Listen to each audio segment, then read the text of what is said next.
जय हिंद। आज के क्लास में हम लोग 12वीं कक्षा के 100 अंक हिंदी के गद्य खंड के महत्वपूर्ण 2 अंक स्तरीय प्रश्न, 2 अंक स्तरीय मतलब लघु उत्तरीय प्रश्न पर चर्चा करेंगे और ये परीक्षा के दृष्टिकोण से बड़ा ही महत्वपूर्ण है। तो आइए जानते हैं। आज का पहला प्रश्न है, अगर हम में वाक्य शक्ति ना होती तो क्या होता। यहां वाक्य शक्ति का मतलब होता है बोलने की शक्ति। अगर हम में वाक्य शक्ति ना होती तो क्या होता। आप लिखेंगे उत्तर, वाक्य शक्ति परमात्मा के द्वारा मानव को दिया गया अनमोल धरोहर है। अगर मनुष्य में वाक्य शक्ति नहीं होती तो मानव गूंगा होता, वह मुख बधिर होता, अपनी भावनाओं को किसी के सामने प्रकट नहीं कर पाता, वह पशु के समान लुंज पुंज होता, अपनी भावनाओं तथा विचारों को अभिव्यक्त करने में असमर्थ होता। मानव की अभिव्यक्ति ही उसकी वाक्य शक्ति है। दूसरा प्रश्न है, आर्ट ऑफ कन्वर्सेशन क्या है। दूसरा प्रश्न है, आर्ट ऑफ कन्वर्सेशन क्या है। आप लिखेंगे, आर्ट ऑफ कन्वर्सेशन बोलने की एक कला है। आर्ट ऑफ कन्वर्सेशन बोलने की एक कला है जिसका प्रचलन यूरोप के लोगों में अधिक है। यह परस्पर बातचीत की उत्तम कला है जिसके द्वारा मनुष्य बातचीत को हमेशा आनंदमय बनाए रखते हैं।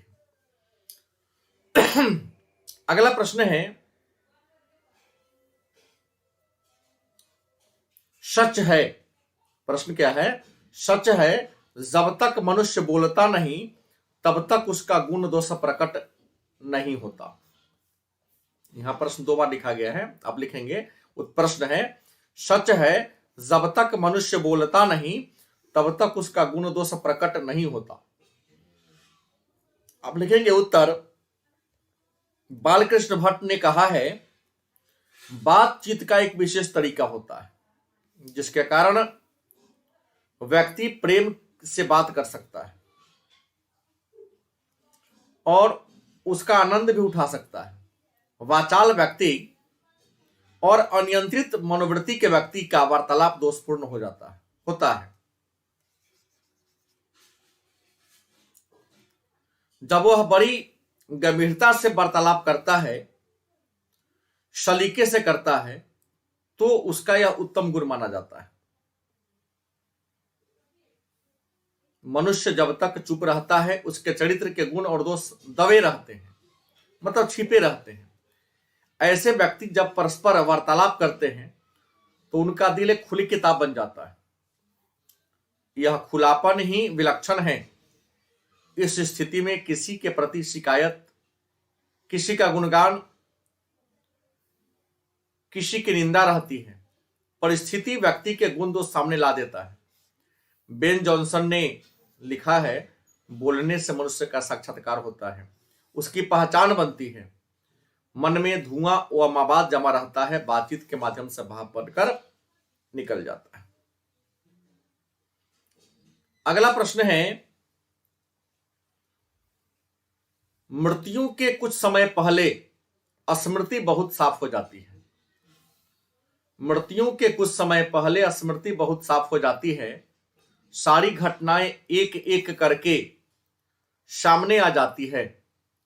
सारे दृश्यों के रंग साफ होते हैं। समय के धुंध बिल्कुल उन पर से हट जाती है। आप लिखेंगे, यह पंक्ति चंद्रधर शर्मा गुलेरी के द्वारा रचित कहानी उसने कहा था से लिया गया है।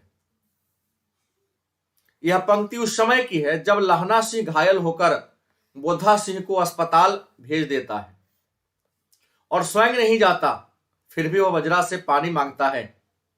उस समय उसकी चेतना में उसका अतीत उभर आता है। यह एक मनोवैज्ञानिक मान्यता है कि मनुष्य के पूर्व में मनुष्य के मान्यता है कि मृत्यु के पूर्व व्यक्ति के मन की पुरानी बातें दिखने लगती हैं, उनके जीवन की घटनाएं स्पष्ट होने लगती हैं, साथ ही वे सारी घटनाएं अपने पूरे रंग के साथ उभर जाती हैं जो सुप्त पड़ी थी, उन पर का धूल चढ़ गई थी, उन पर धूल चढ़ गई थी, वह भी साफ हो जाता है। लहना सिंह को अमृतसर में एक बालिका से भेंट और सूबेदारनी का आंचल फैलाकर अपने पति और पुत्र के प्राण का भीख मांगना साफ साफ याद आ रहा था। यह उनके जीवन का मानविक प्रसंग था। प्रश्न है, जारा क्या है?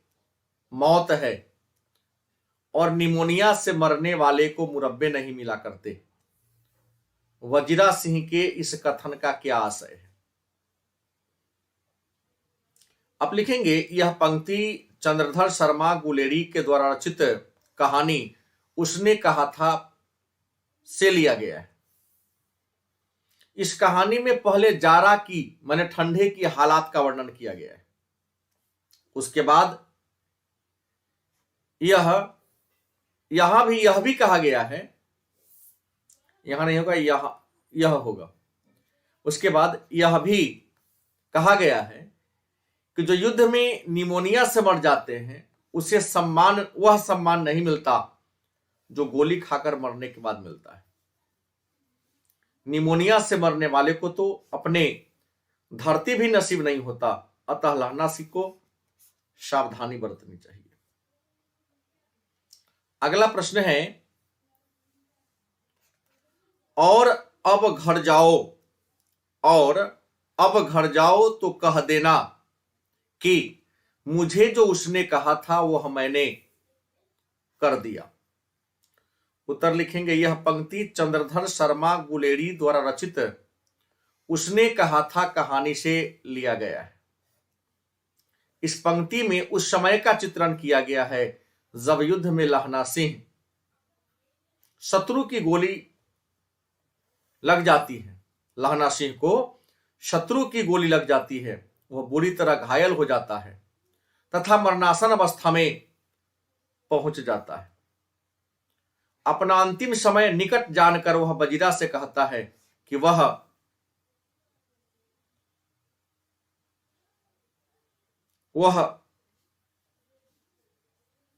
जब घर जाए तो सूबेदारनी से कहे कि उसने लहना सिंह को जो करने के लिए कहा था वह काम लहना सिंह ने पूरा कर दिया है, अर्थात उसने अपने जीवन का त्याग करके उसके पति वजीरा सिंह और पुत्र बोधा सिंह के प्राणों की रक्षा की है। इस प्रकार उसने सूबेदारनी को दिया हुआ वचन पूरा किया। अगला प्रश्न है, लहना सिंह का चरित्र चित्रण कीजिए या उसके चारित्रिक विशेषताओं का वर्णन करें। आप लिखेंगे, लहना सिंह चंद्रधर शर्मा गुलेरी के द्वारा रचित कहानी उसने कहा था का मुख्य पात्र है। जो 12 वर्ष का एक शरारती लड़का है, वह अमृतसर में अपने मामा के पास आया था और केस धोने के लिए दही लेने बाजार में गया था, जहां उसकी मुलाकात एक 8 वर्ष की बालिका से होती है और उसे तेरी कुरमाई हो गई है यह कहकर बार बार छेड़ता है और उससे प्रेम कर बैठता है। आगे चलकर वह सेना में भर्ती हो गया और 77वीं राइफल का जमादार बन जाता है। लहना सिंह वीर, साहसी, समझदार और प्रेम का सच्चा पुजारी भी था। वह बचपन में तांगे वाले का घोड़ा दही वाले के दुकान में के पास बिगड़ गया था, उस घोड़े की लात खाकर बालिका को बचाया था और 25 वर्ष बाद जब उसकी मुलाकात सूबेदारनी से होती है, मतलब वही लड़की जिसका विवाह सूबेदार से हो गया रहता है, और जब सूबेदारनी बचपन के बातों को हवाला देते हुए अपनी आंचल फैलाकर लहना सिंह से अपने पति और पुत्र के प्राणों की भीख मांगती है, तो वह अपने प्राण को गंवाकर सूबेदारनी के पुत्र और पति के जीवन की रक्षा करते हैं। इस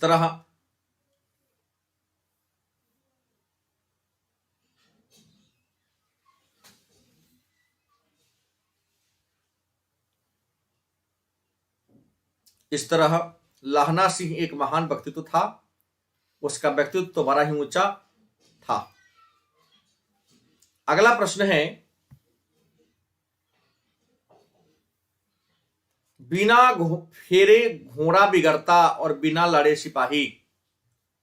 बिना फेरे घोड़ा बिगड़ता और बिना लड़े सिपाही, सप्रसंग व्याख्या करें। आप लिखेंगे, यह पंक्ति चंद्रधर शर्मा गुलेरी द्वारा रचित कहानी उसने कहा था से लिया गया है। इस पंक्ति के माध्यम से लेखक घोड़ा का उदाहरण देते हुए सैनिक के जीवन में युद्ध की महत्ता को बताया है और कहा है, यदि घोड़े को बहुत दिनों तक दौड़ने या बोझा उठाने के काम में नहीं लिया जाता है तो वह उन कामों में बड़ी कठिनाई करता है, अपनी हठधर्मिता दिखाने लगता है। यदि घोड़ा ठीक ठाक से काम करे, हठधर्मिता न दिखाए, अतः उसे निरंतर फेरा जाए अर्थात काम लिया जाए। ठीक उसी प्रकार यदि सैनिक को युद्ध का अभ्यास न कराया जाए तो घोड़े की भांति वह भी विमुख हो जाता है और आवश्यकता पड़ने पर युद्ध के मैदान में पीठ दिखाकर भाग जाता है। इसलिए कहा गया है, बिना फेरे घोड़ा बिगड़ता और बिना लड़े सिपाही।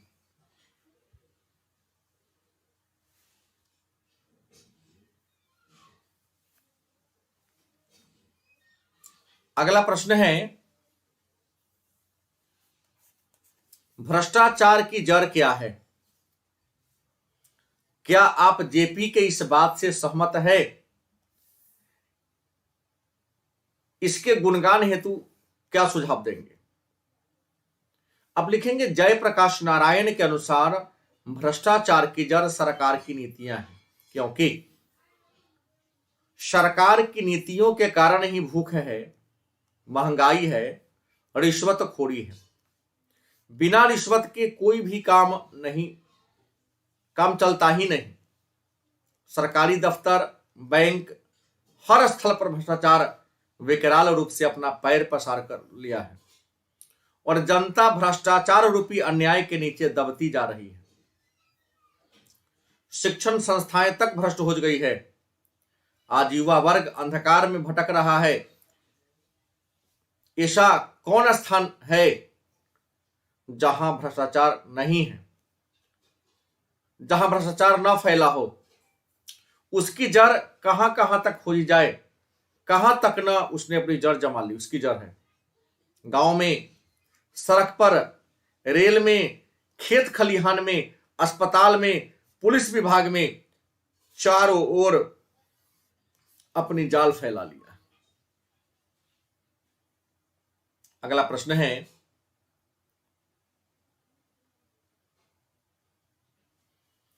दल विहीन लोकतंत्र और साम्यवाद में किस प्रकार संबंध है?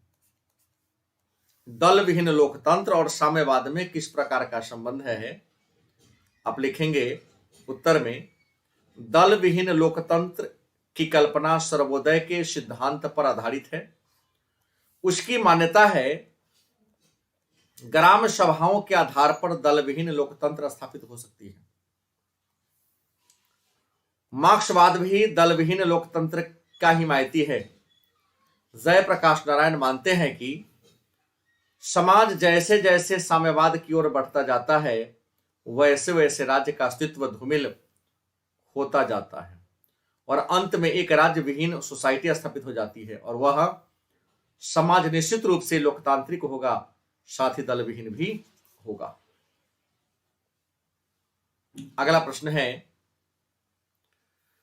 जयप्रकाश नारायण किस प्रकार का नेतृत्व देना चाहते थे? जयप्रकाश नारायण किस प्रकार का नेतृत्व देना चाहते थे? आपका उत्तर होगा, जयप्रकाश नारायण ने साफ कहा था, मुझे नेता नहीं बनना है। मुझे यह भी मंजूर नहीं कि मुझे डिटेक्ट करे कि जयप्रकाश नारायण तुम्हें यह करना है, वे यह कहते हैं कि मैं नेतृत्व तो छोड़ दूंगा। एक बात उन्होंने और भी कही, मैं सबकी सलाह लूंगा, तालियां नहीं। बात सुनिए, बात समझिए, सबकी बात मैं भी सुन लूंगा। छात्रों की जितना भी ज्यादा होगा, जितना भी मेरे पास समय होगा, समझूंगा, उनसे बहस करूंगा और अधिक से अधिक उनकी बात भी स्वीकार करूंगा। जन संघर्ष समितियां की भी बात सुनूंगा, पर फैसला मेरा होगा। सबको आज्ञा माननी होगी, तभी इस नेतृत्व का कुछ मतलब है। अगला प्रश्न है, यदि संधि की वार्ता कुंती और गांधारी के बीच हुई होती तो बहुत संभव है महाभारत न मचता।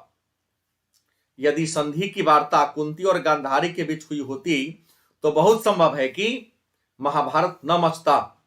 लेखक के इस कथन से क्या आप सहमत है? अपना पक्ष रखें। आप लिखेंगे उत्तर, यह पंक्ति रामधारी सिंह दिनकर द्वारा रचित अर्धनारीश्वर शीर्षक पाठ निबंध से लिया गया है। इस पंक्ति के माध्यम से लेखक ने कहा है, नारी कोमल भावना रखती है, उसमें दया, ममता, सहिष्णुता का गुण है। यह गुण उनको विनम्र और दयावान बना देता है और यह गुण जहां भी होगा वहां रक्तपात और नरसंहार नहीं होगा। वहीं पुरुष की प्रवृत्ति रक्तपात की है। वह अपने झूठे अहम के द्वार में बंद है। अपने अहम के कारण ही दुर्योधन अंधा हो गया था। उसने यह भी नहीं देखा कि पांडवों का बल कितना है।